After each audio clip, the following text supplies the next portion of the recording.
সুপ্রিয় দর্শক, আজ কথা বলবো সেই সব সম্ভাবনার গল্প নিয়ে যেখানে দুই বন্ধু দেশ হাত মিলিয়ে চলেছে উন্নয়নের যাত্রাপথে। কথা বলছি বাংলাদেশ এবং চীনের। দু দেশের সম্পর্ক আজ কেবল কূটনীতির টেবিলে নয়, এটি হয়ে উঠেছে মানুষ এবং মননের এক অবিচ্ছেদ্য সেতুবন্ধন। সম্প্রতি চীনের ইউনান প্রদেশের গভর্নর সহ এক সরকারি প্রতিনিধি দল বাংলাদেশ সফর করে গেছেন। তাদের সফর কেবলমাত্র আনুষ্ঠানিকতার পরিধিতেই সীমাবদ্ধ ছিল না, তারা এসেছিলেন শিক্ষা, স্বাস্থ্য, আর্থিক সহযোগিতার নতুন দিগন্ত খুলে দিতে, এসেছিলেন যৌথ সম্ভাবনার ভাষা খুঁজে নিতে। জানব কিভাবে দুদেশের বন্ধুত্ব রচনা করেছে একটি আলোকিত আগামীর কাহিনী। স্বাগত RTV এবং চায়না মিডিয়া গ্রুপের যৌথ আয়োজন চায়না ফোকাস অনুষ্ঠানে। সঙ্গে আছি আমি শাহানশা রাসেল। আজকের আলোচনার বিষয় সহযোগিতার নবদিগন্তে বাংলাদেশ এবং চীন। এ বিষয়ে আলোচনার জন্য আমাদের সঙ্গে অতিথি হিসেবে যারা আছেন স্টুডিওতে পরিচয় করিয়ে দিচ্ছি তাদের সঙ্গে।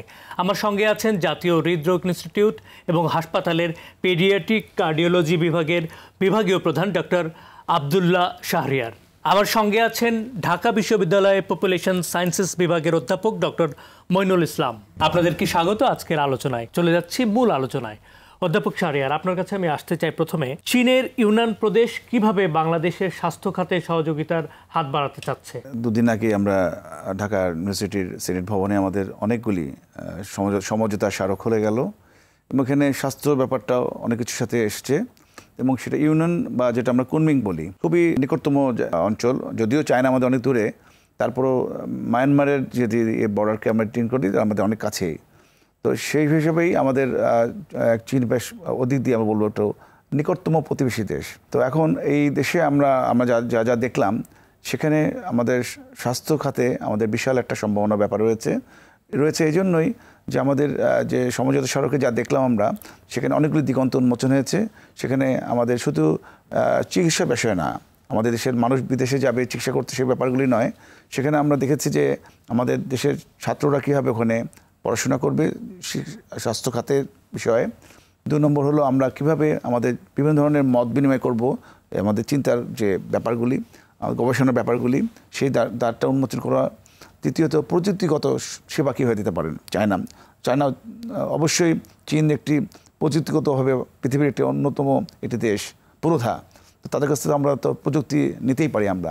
তো সেই ব্যাপারগুলি আসলে এতদিন বন্ধ ছিল, সেই একবারে অবারিত দ্বার, সেটা উন্মোচন করার জন্যই আসলে চুক্তিটা হলো।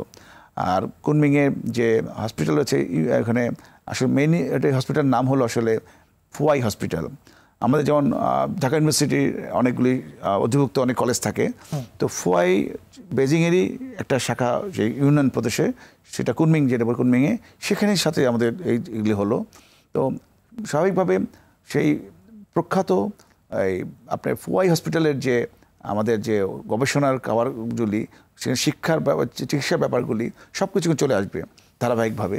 সেখানে আমরা অনেকভাবে উপকৃত হতে পারব। ধন্যবাদ আপনাকে। আমি অধ্যাপক মইনুল আপনার কাছে আসতে চাই। ঢাকা বিশ্ববিদ্যালয়ের একাডেমিক কমিটির সঙ্গে ইউনানের ডেলিগেশন টিমের যে বৈঠক, সে বৈঠকে আপনি ছিলেন। এখানে বিশ্ববিদ্যালয় সহযোগিতা বা সমঝোতার কোন কোন বিষয়গুলো উঠে এসেছে? আমরা যদি ঢাকা বিশ্ববিদ্যালয়ের 19 তারিখে অর্থাৎ 19শে এপ্রিল ইউনান গভর্নরের প্রতিনিধি দলের যে টিমটি ঢাকায় এসেছে, তা ঢাকা বিশ্ববিদ্যালয়ে এসেছিল 12টি বিশ্ববিদ্যালয় এবং প্রযুক্তি প্রতিষ্ঠান, সাথে 6টি হচ্ছে চিকিৎসা সংক্রান্ত প্রতিষ্ঠান। এই 18টি প্রতিষ্ঠানের প্রতিনিধিরা মোটামুটি ওই দিন ওই সবাই ছিলেন। তো আমি যেহেতু চীনে পড়াশোনা করেছি, সেই হিসাবে আমিও আমন্ত্রিত ছিলাম এবং একাডেমিশিয়ান হিসাবে, এবং সেখানে আমাদের যে ক্লোজ ডোরে যেই সভা হয়েছে, তো সেবাতে মোটামুটিভাবে দেখতে পেয়েছি যে চীনের ইউনান এই প্রভিন্স যেটাকে আমরা বলি, এখানকার মোটামুটি শীর্ষস্থানীয় বিশ্ববিদ্যালয়গুলো বা মেডিকেল প্রতিষ্ঠান বা প্রযুক্তিগত যেই প্রতিষ্ঠানগুলো, ভোকেশনাল ইনস্টিটিউটও কিন্তু এসেছিল। তাদের যে উপাচার্য, এবং তাদের উপাচার্য আমরা বাংলাদেশ প্রেক্ষাপটে বলি উপাচার্য, কিন্তু তারা বলেন প্রেসিডেন্ট, ভাইস প্রেসিডেন্ট আছেন বা এবং পার্টি সেক্রেটারি আছেন তাদের।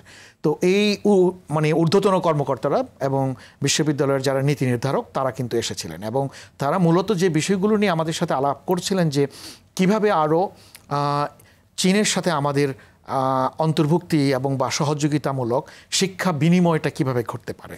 মূলত তারা যেটা চাচ্ছে যে আমাদের বাংলাদেশের থেকে শিক্ষার্থীরা এবং ঢাকা বিশ্ববিদ্যালয় থেকে শিক্ষার্থীরা কিভাবে আরও বেশি পরিমাণে সেখানে যেতে পারে, তাহলে এটা একটা এক্সচেঞ্জের মতো হলে, এবং পাশাপাশি যে শিক্ষার্থীদের পাশাপাশি দেখা যাচ্ছে শিক্ষক যারা রয়েছেন তাদেরও, যেটাকে ফ্যাকাল্টি এক্সচেঞ্জ বলা হয়, সেটিও কিভাবে ঘটতে পারে। পাশাপাশি আমি বলবো যে চীনেও ইতিমধ্যে কিছু বিশ্ববিদ্যালয় রয়েছে যেখানে বাংলা ভাষা শেখানো হচ্ছে। ইতিমধ্যেই 5-6টি ইউনিভার্সিটিতে কিন্তু বাংলা ভাষা শেখানো হচ্ছে, এবং সেই বাংলা ভাষায় যারা শিখছে তাদের ল্যাঙ্গুয়েজ যে প্রফিসিয়েন্সি টেস্ট, মানে সামর্থ্যের যে মাত্রা, সেটি কিভাবে করা যায়।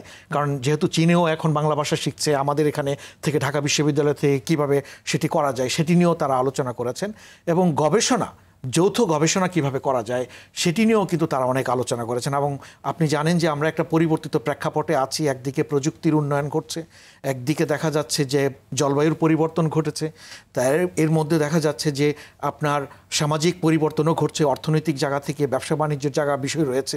তো এর মধ্যে আরেকটা হচ্ছে স্বাস্থ্যগত জায়গা, যেটা মেডিকেলের ক্ষেত্রে প্রযোজ্য। এবং মোটা দাগে তারা যেটি চাচ্ছে, আমাদের যে ইয়থ ওয়ার্কফোর্স আছে বা ইয়থ স্টুডেন্টস আছে, তাদেরকে কীভাবে হিউম্যান রিসোর্সে রূপান্তর করা যায় সেটিও কিন্তু তাদের ভাবনার মধ্যে রয়েছে। এবং সেক্ষেত্রে ধরেন ভবিষ্যতের শ্রমবাজারের চরিত্রটা কেমন হবে সেটিও চিন্তার বিষয় আছে। তো মোটা দাগে আমার কাছে যেটা মনে হয়েছে, যেহেতু এইখানে মূলত হচ্ছে শিক্ষা এবং স্বাস্থ্য এই সংক্রান্ত প্রতিষ্ঠানগুলো কিন্তু সেই প্রতিনিধিদের ওই সভায় ছিল। এবং সেই সভাতে আমরা মোটামুটিভাবে নীতিগতভাবে আমরা মনে করেছি যে চীনের সাথে আমাদের আরও বেশি যোগসূত্র করার দরকার রয়েছে। কারণ যদি আমরা যৌথ গবেষণা করতে পারি, এবং তারা কিন্তু ইতিমধ্যেই চীন থেকে শিক্ষার্থী আমাদের ঢাকা বিশ্ববিদ্যালয়ে পাঠিয়েছে, এবং তারা কিন্তু অলরেডি পড়াশোনা করছে। আপনি জানেন ঢাকা বিশ্ববিদ্যালয়ের কনফুসিয়াস ইনস্টিটিউট আছে, ওখানে প্রায় 500 বাংলাদেশি শিক্ষার্থীরা পড়াশোনা করছে। এবং আবার চীন থেকে, ইউনান থেকে আপনার এথনিক ইউনিভার্সিটি মিংজুতে আসলে বলা হয়, আরও অন্যান্য জায়গা থেকে তারাও কিন্তু আমাদের এখানে আসছেন এবং এসে এখন কিন্তু থাকছেন। তো এখন এই অবস্থার মধ্য দিয়ে যে কিভাবে আরও শিক্ষার্থীর সংখ্যা বাড়ানো যায়, কিভাবে আপনার এই ক্রেডিট বা কোর্স অনলাইন সুপারভিশন, ফ্যাকাল্টিরা যারা শিক্ষক রয়েছেন তারা কিভাবে সুপারভিশন করতে পারে, তারা সেখান থেকে কিভাবে কাজটা করতে পারে। ইভেন টেকনিক্যাল জায়গা থেকে, ভোকেশনাল জায়গা থেকেও চিন্তা হচ্ছিল যে অনলাইনে কিভাবে আরও বেশি সংযুক্ততা করা যেতে পারে, এআই নিয়েও কথা হয়েছে। তো মোটা দাগে যেটা আমার কাছে মনে হয়েছে, দেখেন আমরা একটা বৈশ্বিক প্রেক্ষাপটে বসবাস করছি, এবং সেই প্রেক্ষাপটে তারা প্রযুক্তিগতভাবে যথেষ্ট এগিয়ে গেছে। এবং সেই প্রেক্ষাপটে একদিকে প্রযুক্তির উন্নয়ন, একদিকে শিক্ষার মানের উন্নয়ন এবং শিক্ষার আন্তর্জাতিকরণ, যেটা আন্তর্জাতিকরণের কথা বলি, এবং সেটিকে বলবো যে আপনি দেখেন যে বিশ্ববিদ্যালয়গুলোর যে মান, যদি শিক্ষার মান যদি বাড়াতে হয়, তাহলে সেই জায়গাতে আপনার বিনিময় এক্সচেঞ্জ যেটি রাখবে, সেটি একদিকে শিক্ষার্থী, একদিকে শিক্ষক, অর্থাৎ গবেষক যারা রয়েছেন তাদের মধ্যেও যেমন উভয় ক্ষেত্রে। তো সেক্ষেত্রে আমি মনে করি যে এটা একটা যৌথ অংশীদারিত্বের উন্মোচন আমি মনে করছি। এবং তারা ইতিমধ্যেই 2-1টি এমওইউ সাইন করেছেন, এবং একটি এমওইউ আমি জানি ঢাকা ইউনিভার্সিটির সাথে, যেটা আমার সহ আলোচক বলছিলেন, ক্যান্সার নিয়েও গবেষণা হবে, এবং সেই সংক্রান্ত একটা এমওইউ সাইন হয়েছে। এবং এই সংক্রান্ত আমি বলবো যে দেখেন চীনেরও কিন্তু শ্রমবাজার বা আপনার জনসংখ্যার প্রকৃতিটা কিন্তু পরিবর্তিত হচ্ছে। সামনে কিন্তু একদিকে তাদের ওয়ার্কফোর্স রয়েছে, আবার বয়স্ক জনগোষ্ঠী আছে। আমাদের দেশেও কিন্তু এখন বয়স্ক জনগোষ্ঠী বাড়ছে, এবং সম্ভাব্য যে জনসংখ্যার যে উপগোষ্ঠীগুলো আছে সেই গোষ্ঠীগুলোকে লক্ষ্য রেখে তারা কোন ধরনের স্বাস্থ্যসেবাটা দিতে পারে, এবং সেটিও কিন্তু লক্ষ্যের ব্যাপার রয়েছে। এবং সেক্ষেত্রে আমাদের এখান থেকে যাতে মেডিকেল এক্সচেঞ্জের জায়গাটাও যাতে হয়, যৌথ গবেষণা যাতে করতে পারে, সেটির জন্য মোটা দাগে আমি বলবো যে একটা ব্যাপার হয়েছে। পাশাপাশি আমরাও তাগিদ দিয়েছি এখান থেকে যে তারা তাদের প্রত্যেকে কিন্তু প্রস্তাবনা দিয়েছে। প্রতিটা বিশ্ববিদ্যালয়ের যিনি প্রেসিডেন্ট রয়েছেন তারা কিন্তু সুনির্দিষ্টভাবে বলেছেন যে কিভাবে শিক্ষার্থীর সংখ্যা বাড়াতে চায় এবং কোন কোন বিষয়ে গবেষণা হতে পারে, সেগুলো নিয়ে কিন্তু তারা মানে সুনির্দিষ্টভাবে বলেছেন।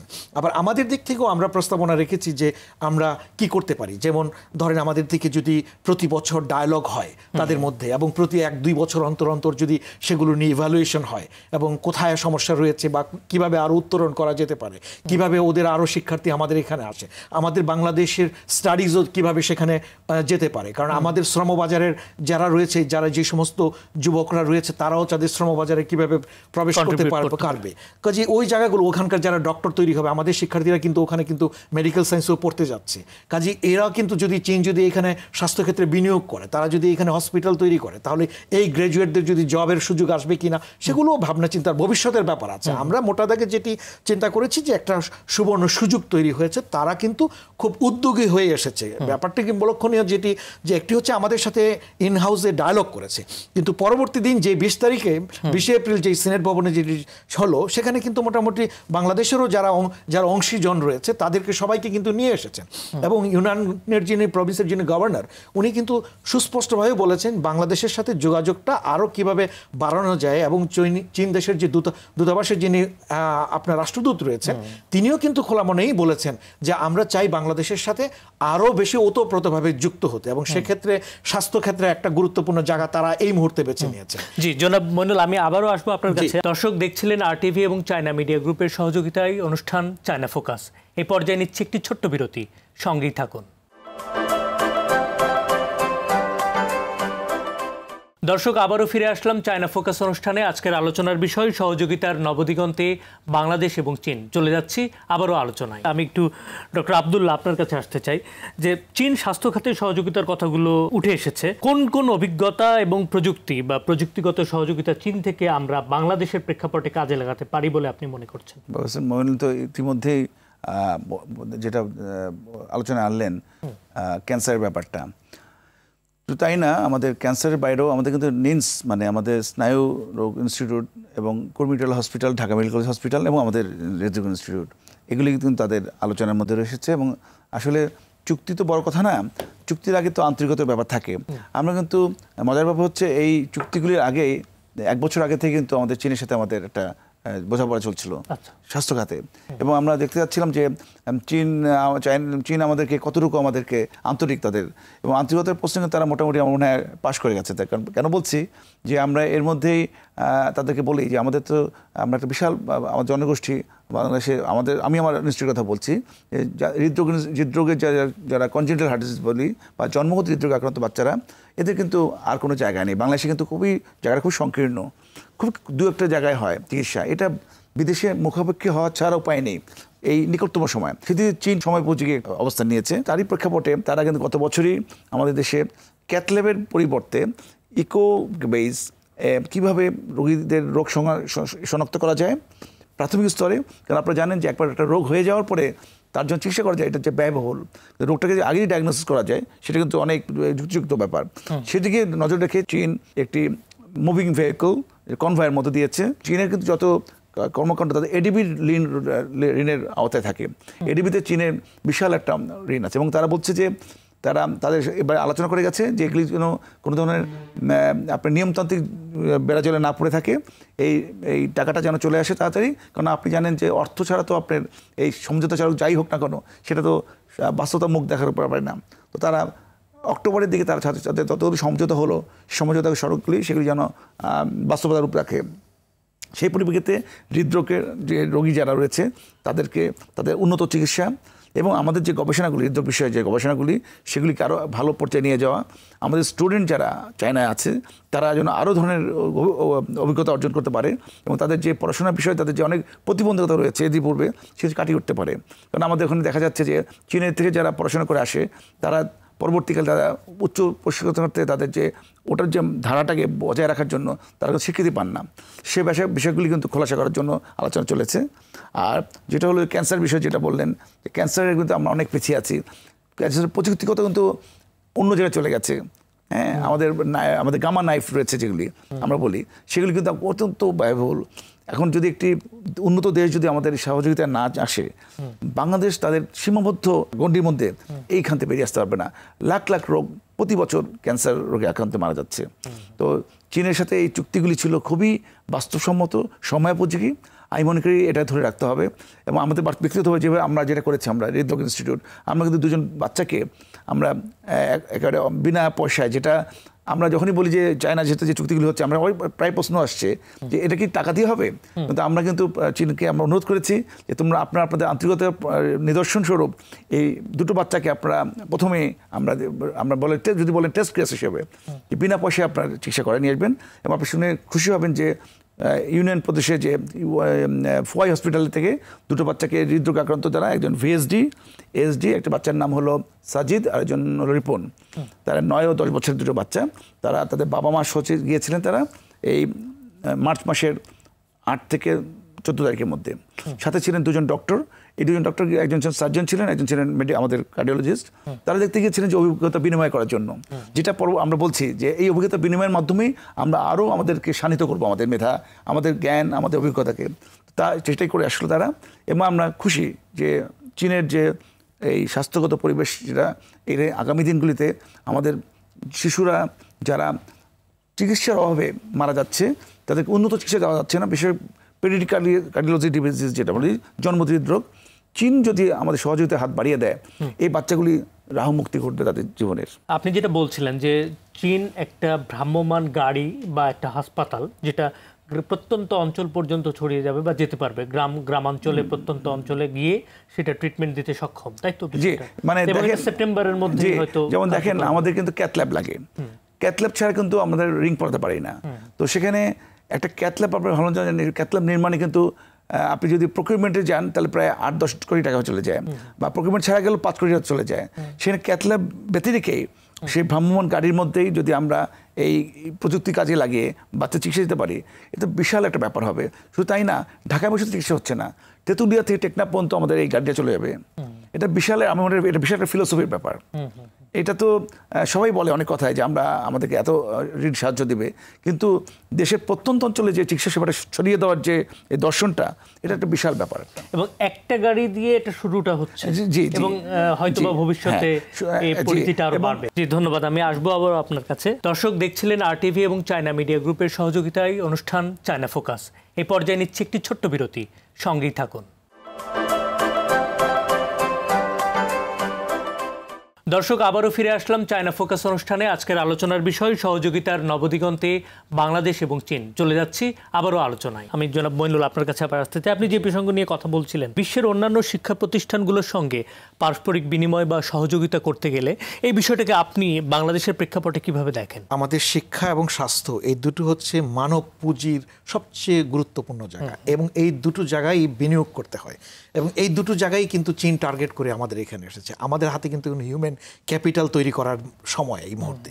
এখন সেই প্রেক্ষাপটে যদি বৈশ্বিক প্রেক্ষাপটের কথা যে প্রশ্ন আপনি বললেন, যে এই মুহূর্তে আমাদের দরকার হচ্ছে যে বহির্বিশ্বের সাথে সংযোগটা বাড়ানো আরও, এবং সেক্ষেত্রে আমাদের যে শিক্ষক শিক্ষার্থী যারা রয়েছেন তারা যাতে বহির্বিশ্বের সাথে যুক্ত থেকে সত্যিকার অর্থে দেশের উন্নয়নে ভূমিকা রাখতে পারেন। সেই প্রেক্ষাপটে যদি লক্ষ্য করেন, আমরা যত বেশি মানে বিদেশি শিক্ষা প্রতিষ্ঠান, গবেষণা প্রতিষ্ঠান, তাদের সাথে আমরা যুক্ত হতে পারবো, কাজ করতে পারবো, যৌথভাবে গবেষণা করতে পারবো, পাঠদান বিনিময় হবে, ফ্যাকাল্টি এক্সচেঞ্জ হবে, এমন ধরেন পিএইচডি ডিগ্রি প্রদান করান যৌথভাবে হতে পারে, যৌথভাবে মাস্টার ডিগ্রি হতে পারে, পোস্টডক হতে পারে। তো সেক্ষেত্রে ভিজিটিং হবে, ফ্যাকাল্টিরা আসা যাওয়া হবে। যত বেশি আন্তর্জাতিক লিঙ্কেজ তৈরি হবে, তত বেশি পরিশীলিত হবে আমার গবেষণা, আমার জ্ঞান তৈরির জায়গা। শিক্ষা প্রতিষ্ঠানের কাজ কি? শিক্ষা প্রতিষ্ঠানের মূলত দুটি কাজ। যেমন যদি আমাকে যদি বলেন যে আপনার কি কাজ, আমার দুটি কাজ হচ্ছে, এক হলো ক্লাসরুমে শ্রেণীকক্ষে পাঠদান করা, আর দ্বিতীয়ত কাজ হচ্ছে আমার জ্ঞান তৈরি করা। পাঠদান করতে গেলে আমার অভিজ্ঞতা দরকার লাগবে অবশ্যই, আবার জ্ঞান তৈরি করতে গেলে আমাকে গবেষণা করতে হবে। তো এখন যত বেশি বৈদেশিক শিক্ষা প্রতিষ্ঠান, গবেষণা প্রতিষ্ঠানের সাথে আমরা যুক্ত হব, তত বেশি কিন্তু আমাদের ইনভলভমেন্টটা বাড়বে। এবং এর পাশাপাশি যখন আমরা প্রকাশনা করব, আন্তর্জাতিক সাইটেশন হবে। আপনি জানেন চীনের পিকিং ইউনিভার্সিটি, সিনহুয়া ইউনিভার্সিটি, এর পাশাপাশি যদি আমি আরও চিন্তা করি চেচিয়াং ইউনিভার্সিটি, এগুলো কিন্তু ওয়ার্ল্ড ক্লাস ইউনিভার্সিটি। এখন 10, 11, 12-র মধ্যে চলে আসছে। এশিয়ার এখন সবচেয়ে মানে প্রধান বিশ্ববিদ্যালয় হয়ে গেছে পিকিং, তারপর সিনহুয়া।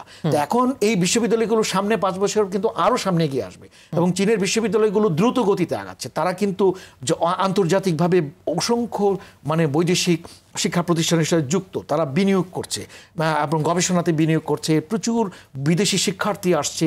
তো আমাদের বিশ্ববিদ্যালয়গুলো কী করতে? বিশ্ববিদ্যালয়ের মানেই হচ্ছে বৈশ্বিক একটা ভাবনা থাকতে হবে। তো বৈশ্বিক জায়গায় হয় তাহলে বৈশ্বিক ফ্যাকাল্টি লাগবে, বৈশ্বিক শিক্ষার্থী লাগবে, বৈশ্বিক গবেষক লাগবে। তো এই জায়গাগুলো যদি উন্মুক্ত না করি এবং সেই সুযোগগুলো যদি তৈরি না করি, যারা রাষ্ট্রের নীতি নির্ধারক রয়েছেন, যারা পদাধিকার নীতি নির্ধারক, তাদের সত্যিকার বাস্তবতাটা বুঝতে হবে যে আসলে দেশের জন্য কী দরকার। বিশ্ববিদ্যালয়ে কাজ করবে, জ্ঞান তৈরি করবে, শিক্ষার্থী তৈরি করবে এবং মার্কেটের ডিমান্ড অনুযায়ী গ্র্যাজুয়েট তৈরি করবে যারা আসলে সত্যিকার অর্থে কাজ। আমরা তো শিক্ষিত বেকার তৈরি করতে চাই না। এখন চেঞ্জ এই জায়গাটিকে গুরুত্ব দিই, তারা প্রযুক্তিতেই কাজ করছে। যেমন ধরেন তাদের একটা প্রতিষ্ঠান যারা আপনার টেকনোলজিক্যাল জায়গা থেকে ভোকেশনাল একটা ইনস্টিটিউট এসছে, তারা চিন্তা করছে কিভাবে এই নেক্সট জেনারেশনকে তৈরি করবে, প্রযুক্তির সাথে যুক্ত করে শিক্ষা দিয়ে তাদেরকে মার্কেটের সাথে কীভাবে অ্যাডজাস্ট করতে হবে। তাহলে আমাদের যে জায়গাটা, যে প্রশ্নটা আমি বলছিলাম যে আমাদের বিদেশের সাথে রিপোর্টেড যে প্রতিষ্ঠানগুলো আছে তাদের সাথে যোগসূত্রতা বাড়াতে হবে। কারণ এমনিতেই জানেন আমাদের শিক্ষা স্বাস্থ্যক্ষেত্রে বিনিয়োগ কম, গবেষণায় আরও কম, এবং সেক্ষেত্রে সুযোগ সুবিধা আমরা সেভাবে গবেষকদেরও দিতে পারি না, শিক্ষার্থীদের দিতে পারি না। সেক্ষেত্রে যদি চীন যে কাজটি করেছে, এই যে ইউনান থেকে যারা এসেছে, তারা কিন্তু মানে উদাত্ত আহ্বানে এগিয়ে এসেছে। আমরা কিন্তু তাদের কাছে যাইনি, তারা আমাদের কাছে এসেছে। আমরা গবেষণা করতে চাই। যে ভাই বলছিলেন যে দেখেন একটা ক্যান্সারের কথা, ওই আমাদের যে একাডেমিক ডায়লগটা হয়েছিল ভিতরে, সেখানে কিন্তু আপনার ডেঙ্গু নিয়েও আলোচনা আসছে যে এই ডেঙ্গুকে কিভাবে মানে আপনার প্রতিরোধ করা যায়। সেক্ষেত্রে যৌথ গবেষণা হতে পারে, কারণ সিজন ক্লাইমেট চেঞ্জের সাথে যুক্ত। এখন আমাদের এই বর্তমান প্রেক্ষাপটে জ্ঞান তৈরি করার জন্য আপনার হচ্ছে স্থানীয় এবং বৈশ্বিক দুটোর সাথে কিন্তু সমন্বয় লাগবে, এবং সেটি যদি করতে পারি তাহলে কার্যকর হবে। এটি আমি ব্যক্তিগত আমি আসবো আবার আপনার কাছে। জনাব শাহরিয়ার, আপনার কাছে আমি আসতে চাই যে ইউনানের ফুয়াই কার্ডিওভাস্কুলার হাসপাতালের সাথে বাংলাদেশের হৃদরোগ ইনস্টিটিউটের একটা সমঝোতার নবায়ন হয়েছে। এর আলোকে আসলে আমরা যেটা দেখেছি এইবার এই ডেলিগেশন টিম আসার ফলে যেটা হয়েছে যে বিনা অস্ত্রোপচারে হার্টের রিং বা হার্টের ছিদ্র জাতীয় ট্রিটমেন্টগুলো তারা করেছে। এই বিষয়গুলোকে আরও ছড়িয়ে দেয়া এবং এই চুক্তির আলোকে আরও কী করা যেতে পারে, এবং সেই সঙ্গে আরেকটু আমি জানতে চাই যে এই বিনিময়কে আরও মানব পর্যায়ে নিয়ে যেতে কি করার আছে আপনার পরামর্শ? চুক্তি হলে তো হবে না, এটাকে আলোর মুখ দেখতে হবে। এটাকে আমরা বাস্তবের উপায়তে দেখতে চাই। তো এই চুক্তিটা কিন্তু 2024 সালেও হয়েছিল, 23 সালেও হয়েছিল।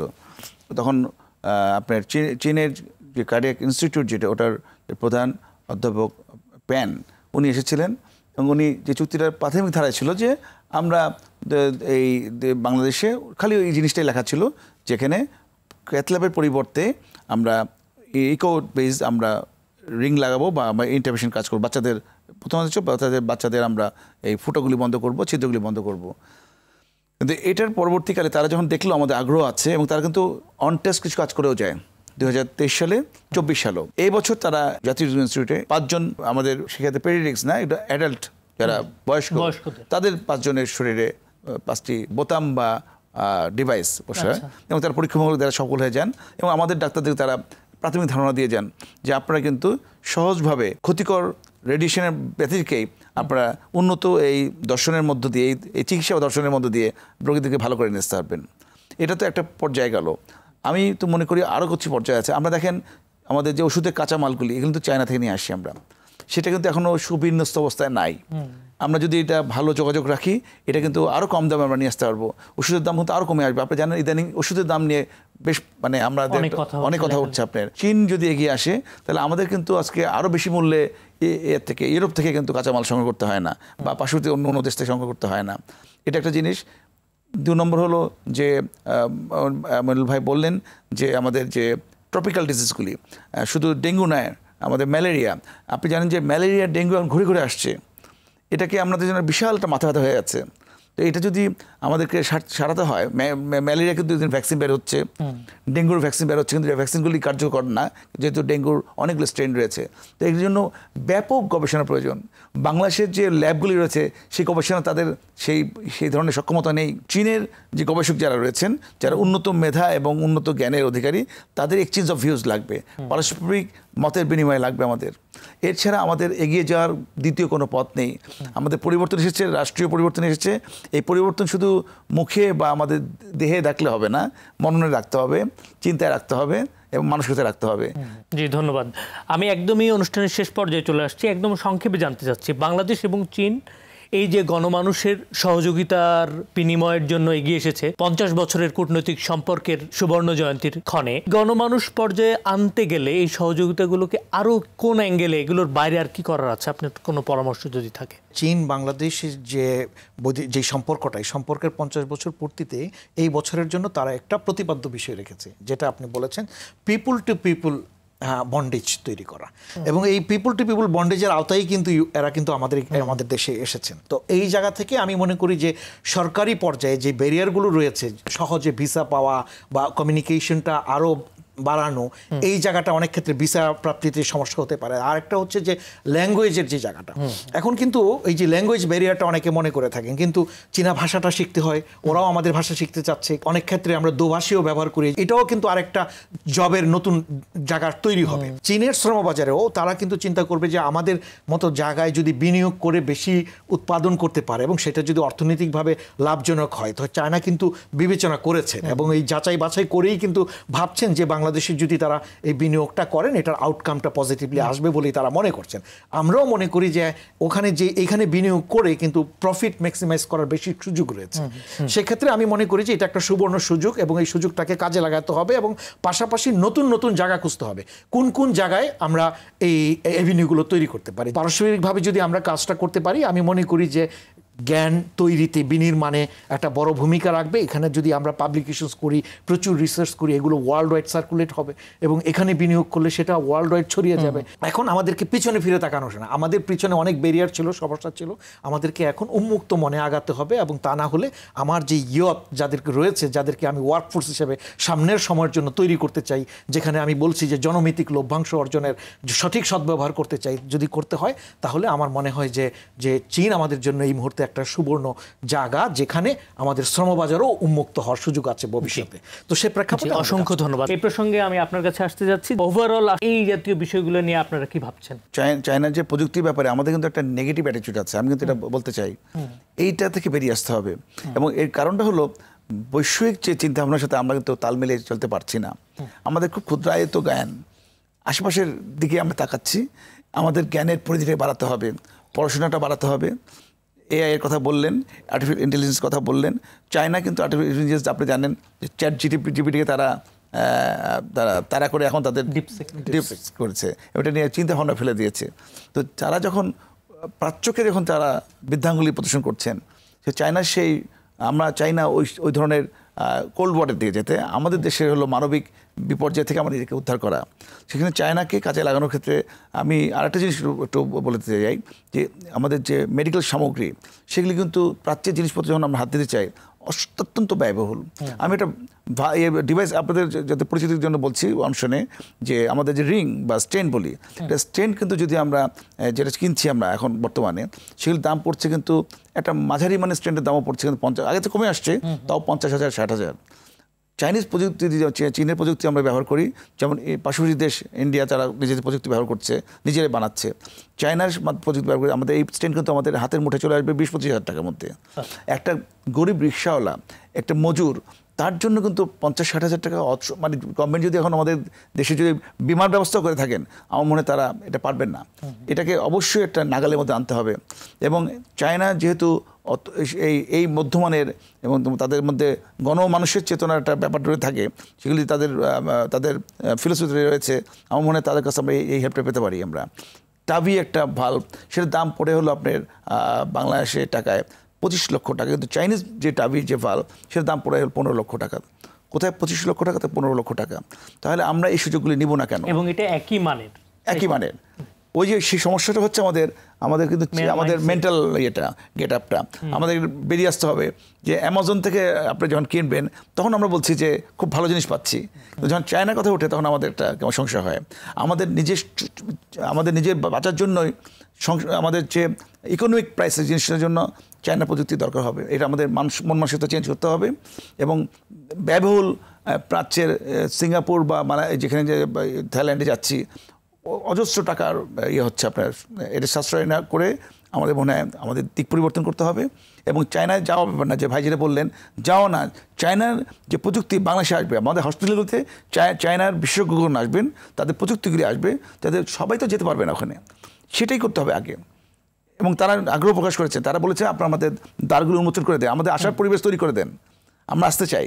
কিন্তু আমাদের কিন্তু অনেক ধরনের রেড টিপিজম থাকে, আমরা তাদের জটিল থাকে, এগুলি আমাদের একেবারে আগে যেটা হয়েছে বিদেশে ফিরে গেছে, ফিরে যেন না যায়। এটা বিশাল একটা দ্বার উন্মোচন হয়েছে, আমাদের কাজে লাগাতে হবে। জি, এক্স্যাক্টলি। আসলে একটা বিষয় যে আমাদের গন্তব্য তৈরি হচ্ছে, রাস্তাটাকে এখন স্মুথ করতে হবে। এটার জন্য যে যে জায়গাগুলোতে কাজ করা উচিত আমার মনে হয় যে আপনারা সেগুলোতে নজর দিবেন। আপনাদের সবাইকে ধন্যবাদ। আমরা ছিলাম আলোচনায়। আমরা সুপ্রিয় দর্শক কথা বলছিলাম সহযোগিতার নবদিগন্তে বাংলাদেশ এবং চীন। এই সহযোগিতা আসলে বাস্তবিক পর্যায়ে আসুক এবং গণমানুষ সাধারণ মানুষের উপকারে কাজে লাগুক, সেই শুভকামনায় শেষ করছি আজকের চায়না ফোকাস। সবাইকে ধন্যবাদ।